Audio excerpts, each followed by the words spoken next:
Mr. President, Mr. Secretary General, fellow delegates, ladies and gentlemen, we come together at a crossroad between war and peace,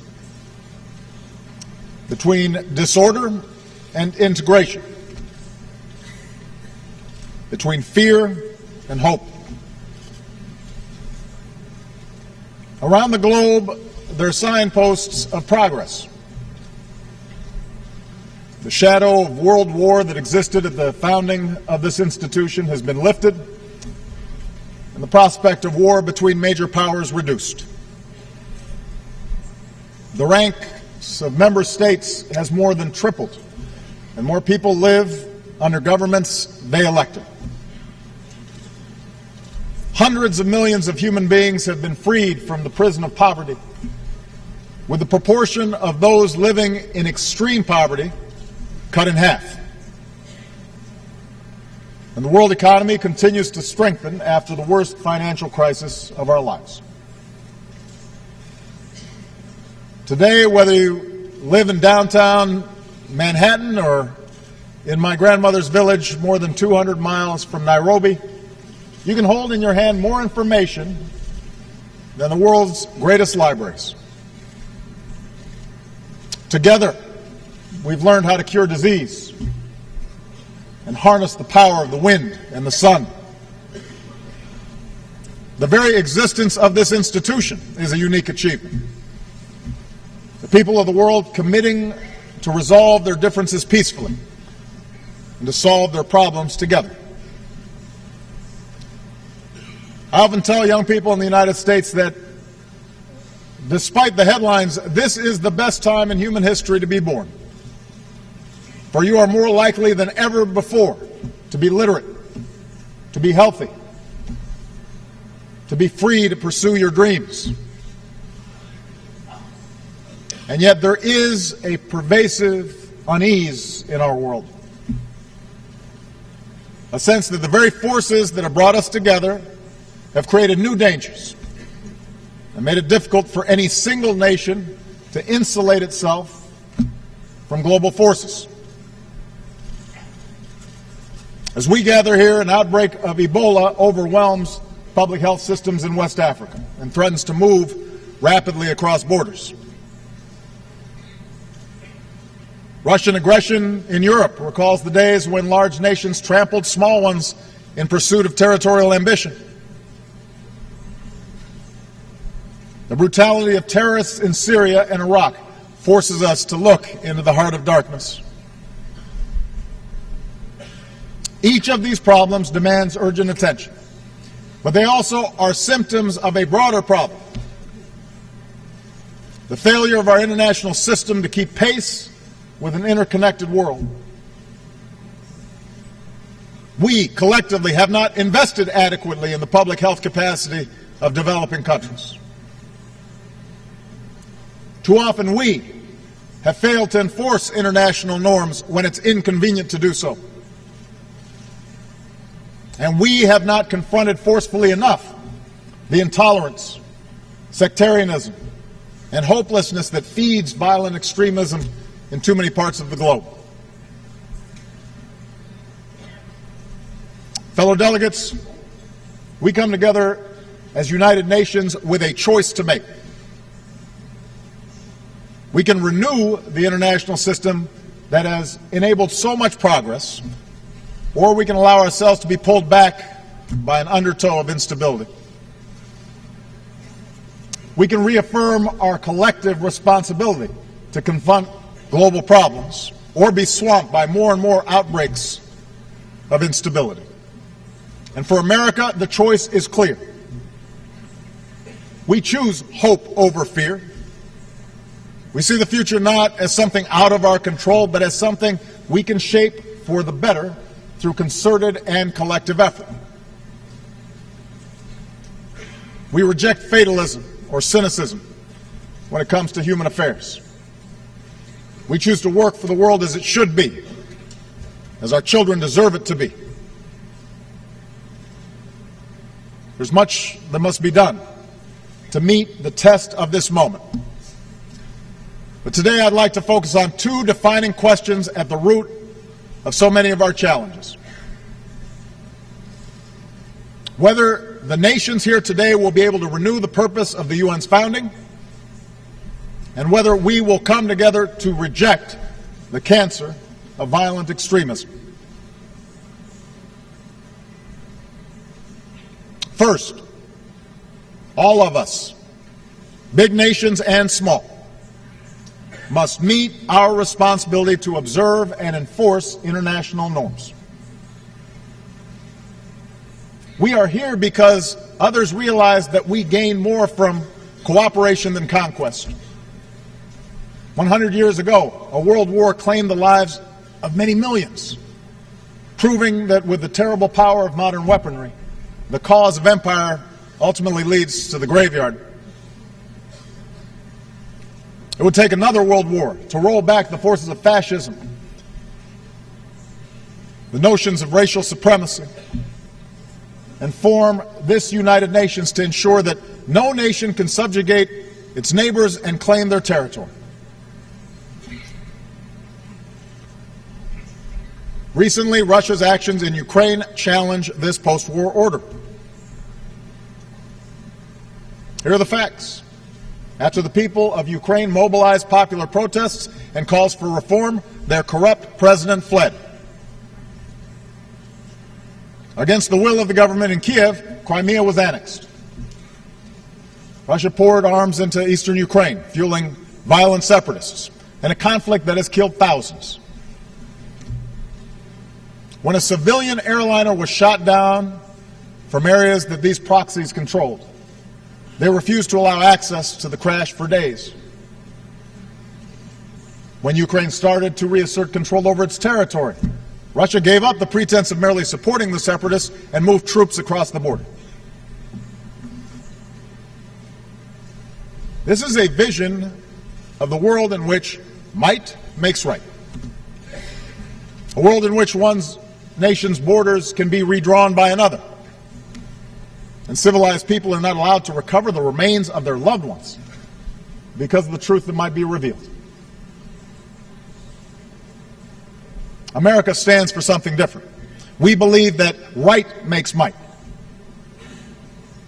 That bigger nations should not be able to bully smaller ones, and that people should be able to choose their own future. And these are simple truths, but they must be defended. America and our allies will support the people of Ukraine as they develop their democracy and economy. We will reinforce our NATO allies and uphold our commitment to collective self-defense. We will impose a cost on Russia for aggression, and we will counter falsehoods with the truth. And we call upon others to join us on the right side of history. For while small gains can be won at the barrel of a gun, they will ultimately be turned back if enough voices support the freedom of nations and peoples to make their own decisions.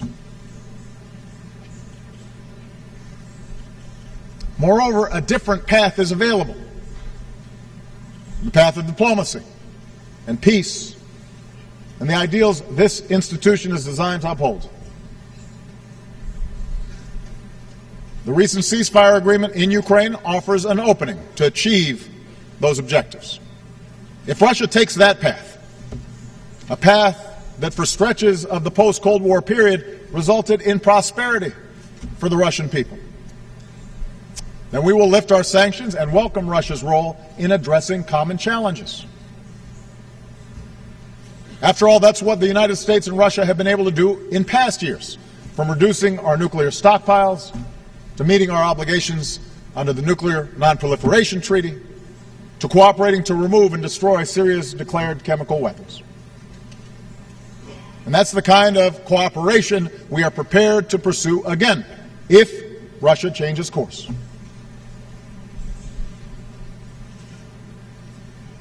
This speaks to a central question of our global age, whether we will solve our problems together in a spirit of mutual interest and mutual respect, or whether we descend into the destructive rivalries of the past.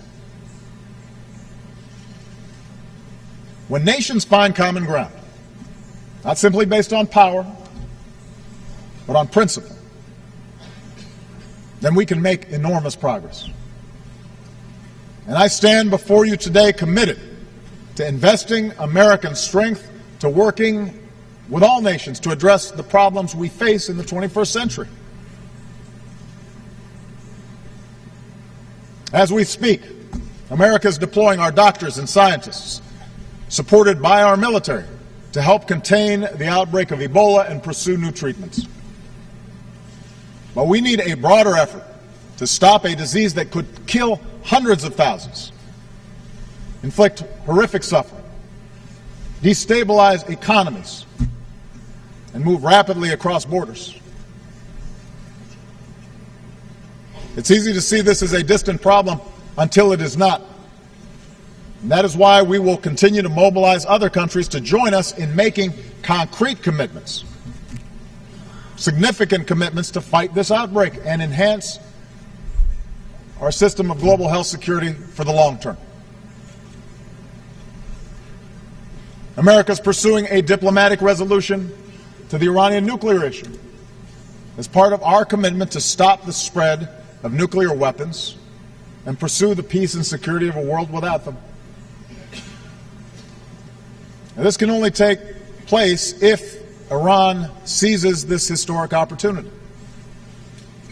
My message to Iran's leaders and people has been simple and consistent. Do not let this opportunity pass. We can reach a solution that meets your energy needs while assuring the world that your program is peaceful.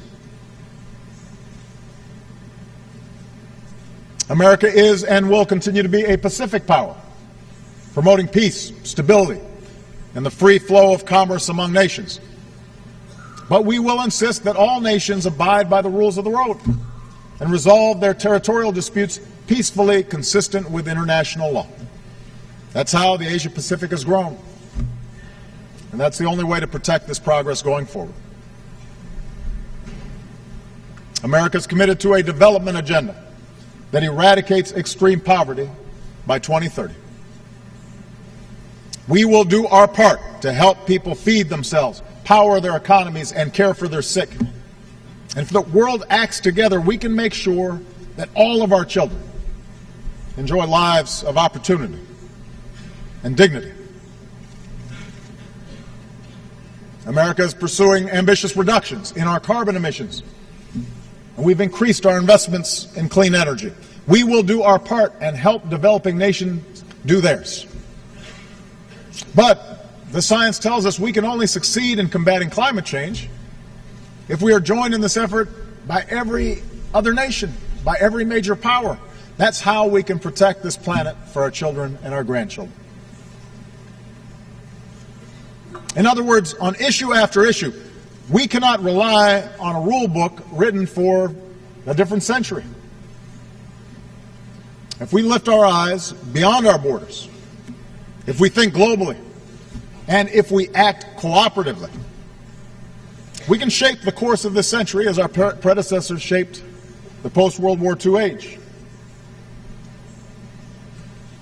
But as we look to the future, one issue risks a cycle of conflict that could derail so much progress, and that is the cancer of violent extremism that has ravaged so many parts of the Muslim world. Of course, terrorism is not new. Speaking before this assembly, President Kennedy put it well. Terror is not a new weapon, he said. Throughout history, it has been used by those who could not prevail either by persuasion or example. In the 20th century, terror was used by all manner of groups who failed to come to power through public support. But in this century, we have faced a more lethal and ideological brand of terrorists who have perverted one of the world's great religions. With access to technology that allows small groups to do great harm, they have embraced a nightmarish vision that would divide the world into adherents and infidels, killing as many innocent civilians as possible, employing the most brutal methods to intimidate people within their communities.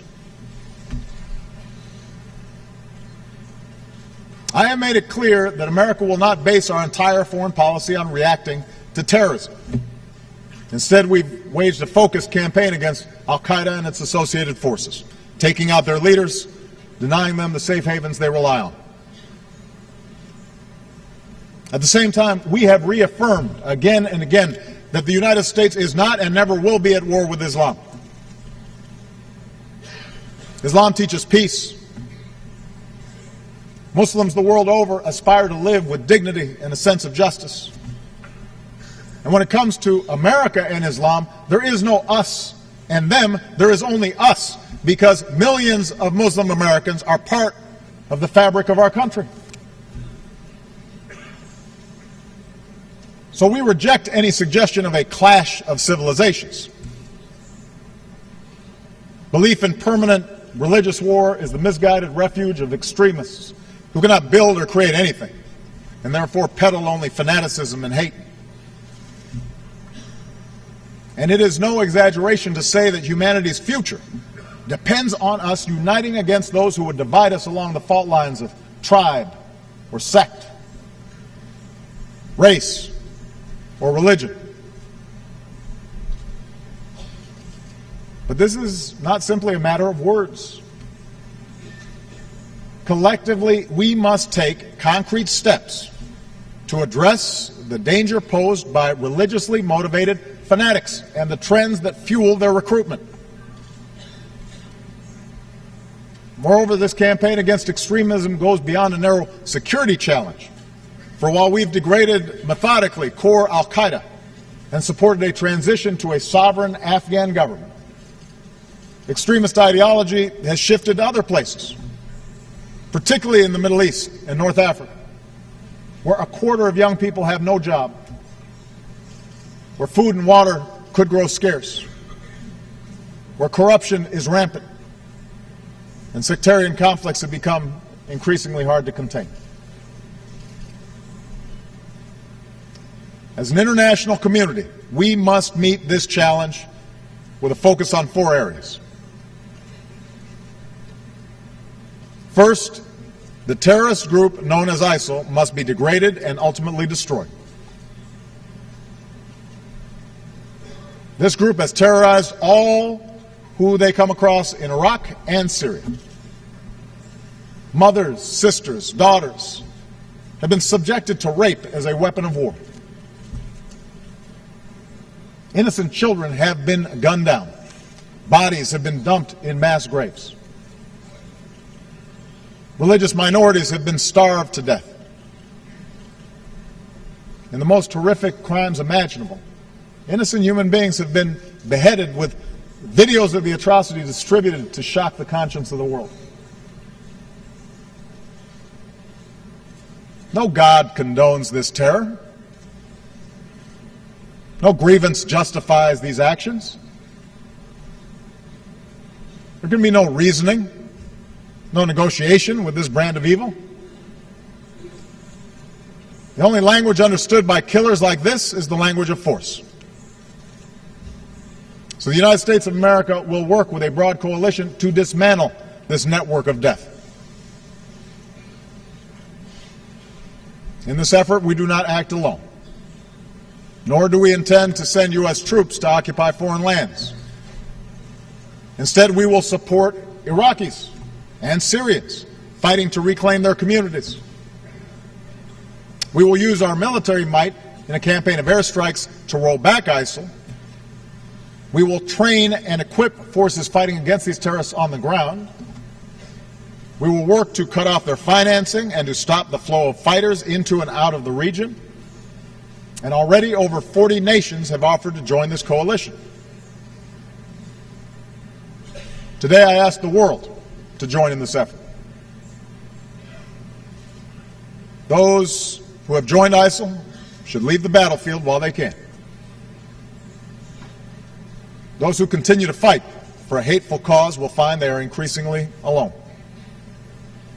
For we will not succumb to threats, and we will demonstrate that the future belongs to those who build, not those who destroy. So that's an immediate challenge, a first challenge that we must meet. The second, it is time for the world, especially Muslim communities, to explicitly, forcefully, and consistently reject the ideology of organizations like Al-Qaeda and ISIL. It is one of the tasks of all great religions to accommodate, devote faith with a modern, multicultural world. No children are born hating, and no children anywhere should be educated to hate other people. There should be no more tolerance of so-called clerics who call upon people to harm innocents because they're Jewish, or because they're Christian, or because they're Muslim. It is time for a new compact among civilized peoples of this world to eradicate war at its most fundamental source, and that is the corruption of young minds by violent ideology. That means cutting off the funding that fuels this hate. It's time to end the hypocrisy of those who accumulate wealth through the global economy and then siphon funds to those who teach children to tear it down. That means contesting the space that terrorists occupy, including the internet and social media. Their propaganda has coerced young people to travel abroad to fight their wars and turn students, young people full of potential, into suicide bombers. We must offer an alternative vision. It means bringing people of different faiths together. All religions have been attacked by extremists from within at some point, and all people of faith have a responsibility to lift up the value at the heart of all great religions. Do unto thy neighbor as you would have done unto yourself. The ideology of ISIL or Al-Qaeda or Boko Haram will wilt and die if it is consistently exposed and confronted and refuted in the light of day. Look at the new forum for promoting peace in Muslim societies. Sheikh bin Bayad described its purpose. We must declare war on war so the outcome will be peace upon peace. Look at the young British Muslims who responded to terrorist propaganda by starting the Not in My Name campaign, declaring ISIS is hiding behind a false Islam. Look at the Christian and Muslim leaders who came together in the Central African Republic to reject violence. Listen to the Imam who said, politics try to divide the religious in our country, but religion shouldn't be a cause of hate, war, or strife. Later today, the Security Council will adopt a resolution that underscores the responsibility of states to counter violent extremism. But resolutions must be followed by tangible commitments, so we're accountable when we fall short. Next year, we should all be prepared to announce the concrete steps that we have taken to counter extremist ideologies in our own countries. By getting intolerance out of schools, stopping radicalization before it spreads, and promoting institutions and programs that build new bridges of understanding. Third, we must address the cycle of conflict, especially sectarian conflict, that creates the conditions that terrorists prey upon. There's nothing new about wars within religions. Christianity endured centuries of vicious sectarian conflict. Today, it is violence within Muslim communities that has become the source of so much human misery. It is time to acknowledge the destruction wrought by proxy wars and terror campaigns between Sunni and Shia across the Middle East. And it is time that political, civic, and religious leaders reject sectarian strife. For let's be clear, this is a fight that no one is winning. A brutal civil war in Syria has already killed nearly 200,000 people, displaced millions. Iraq has come perilously close to plunging back into the abyss. The conflict has created a fertile recruiting ground for terrorists who inevitably export this violence. The good news is we also see signs that this tide could be reversed. We have a new inclusive government in Baghdad, a new Iraqi prime minister welcomed by his neighbors, Lebanese factions rejecting those who try to provoke war. And these steps must be followed by a broader truce. Nowhere is this more necessary than Syria. Together with our partners, America is training and equipping the Syrian opposition to be a counterweight to the terrorists of ISIL and the brutality of the Assad regime. But the only lasting solution to Syria's civil war is political. An inclusive political transition that responds to the legitimate aspirations of all Syrian citizens, regardless of ethnicity, regardless of creed. The cynics may argue that such an outcome can never come to pass, but there is no other way for this madness to end, whether 1 year from now or 10. And it points to the fact that it's time for a broader negotiation in the region, in which major powers address their differences directly, honestly, and peacefully across the table from one another, rather than through gun-wielding proxies. I can promise you, America will remain engaged in the region, and we are prepared to engage in that effort. And my fourth and final point is a simple one. The countries of the Arab and Muslim world must focus on the extraordinary potential of their people, especially the youth. And here I'd like to speak directly to young people across the Muslim world. You come from a great tradition that stands for education, not ignorance, innovation, not destruction, the dignity of life, not murder. Those who call you away from this path are betraying this tradition, not defending it.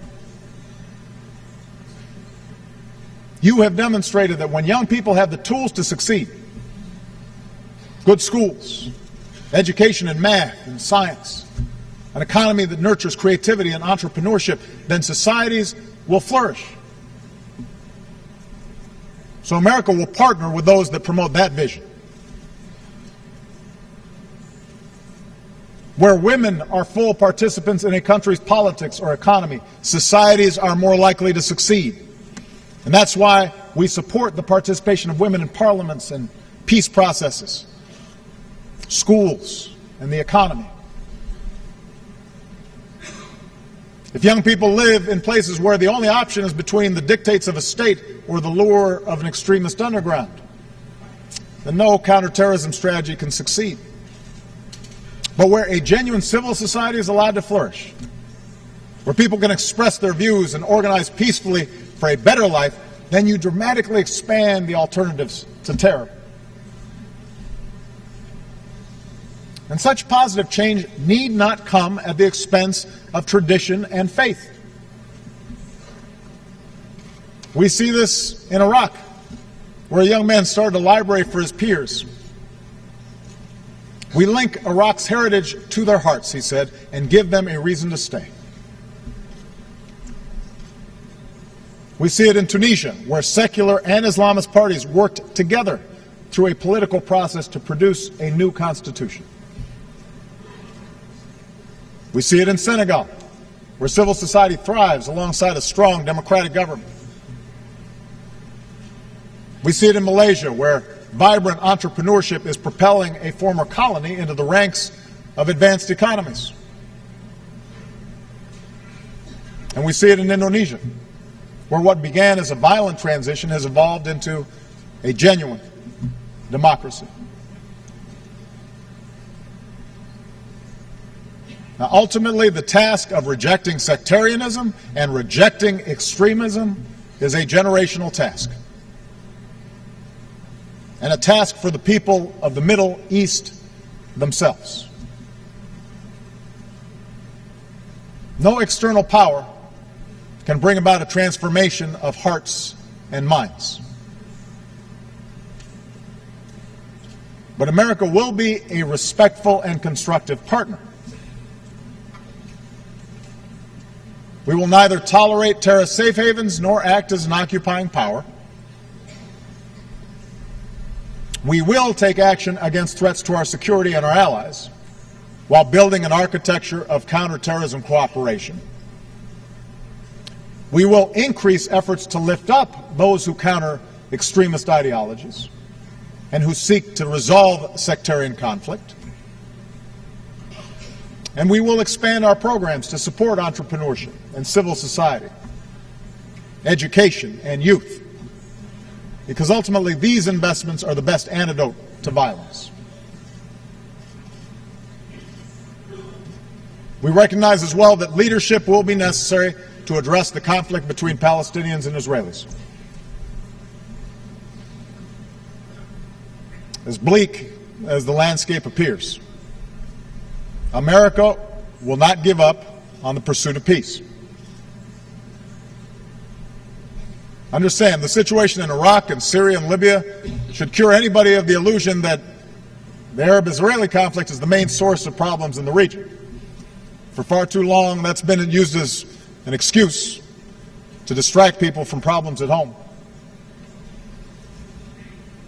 The violence engulfing the region today has made too many Israelis ready to abandon the hard work of peace. And that's something worthy of reflection within Israel. Because let's be clear, the status quo in the West Bank and Gaza is not sustainable. We cannot afford to turn away from this effort. Not when rockets are fired at innocent Israelis or the lives of so many Palestinian children are taken from us in Gaza. So long as I am president, we will stand up for the principle that Israelis, Palestinians, the region, and the world will be more just and more safe with two states living side by side in peace and security. So this is what America is prepared to do. Taking action against immediate threats while pursuing a world in which the need for such action is diminished. The United States will never shy away from defending our interests, but we will also not shy away from the promise of this institution and its universal Declaration of Human Rights. The notion that peace is not merely the absence of war, but the presence of a better life. I realize that America's critics will be quick to point out that at times we too have failed to live up to our ideals, that America has plenty of problems within its own borders. This is true. In a summer marked by instability in the Middle East and Eastern Europe, I know the world also took notice of the small American city of Ferguson, Missouri, where a young man was killed and a community was divided. So yes, we have our own racial and ethnic tensions. And like every country, we continually wrestle with how to reconcile the vast changes wrought by globalization and greater diversity with the traditions that we hold dear. But we welcome the scrutiny of the world, because what you see in America is a country that has steadily worked to address our problems, to make our union more perfect. to bridge the divides that existed at the founding of this nation. America is not the same as it was 100 years ago, or 50 years ago, or even a decade ago, because we fight for our ideals, and we are willing to criticize ourselves when we fall short, because we hold our leaders accountable and insist on a free press and independent judiciary, because we address our differences in the open space of democracy with respect for the rule of law, with a place for people of every race and every religion, and with an unyielding belief in the ability of individual men and women to change their communities and their circumstances and their countries for the better. After nearly 6 years as president, I believe that this promise can help light the world, because I have seen a longing for positive change, for peace and for freedom and for opportunity and for the end to bigotry in the eyes of young people who I've met around the globe. They remind me that no matter who you are or where you come from or what you look like or what God you pray to or who you love, there's something fundamental that we all share. Eleanor Roosevelt, a champion of the UN and America's role in it, once asked, "Where, after all, do universal human rights begin?" In small places, she said, close to home. So close and so small that they cannot be seen on any maps of the world, yet they are the world of the individual person, the neighborhood he lives in, the school or college he attends, the factory, farm, or office where he works. Around the world, young people are moving forward, hungry for a better world. Around the world, in small places, they are overcoming hatred and bigotry and sectarianism. And they're learning to respect each other despite differences. The people of the world now look to us here to be as decent and as dignified and as courageous as they are trying to be in their daily lives. And at this crossroads, I can promise you that the United States of America will not be distracted or deterred from what must be done. We are heirs to a proud legacy of freedom, and we're prepared to do what is necessary to secure that legacy for generations to come. I ask that you join us in this common mission for today's children and tomorrow's. Thank you very much.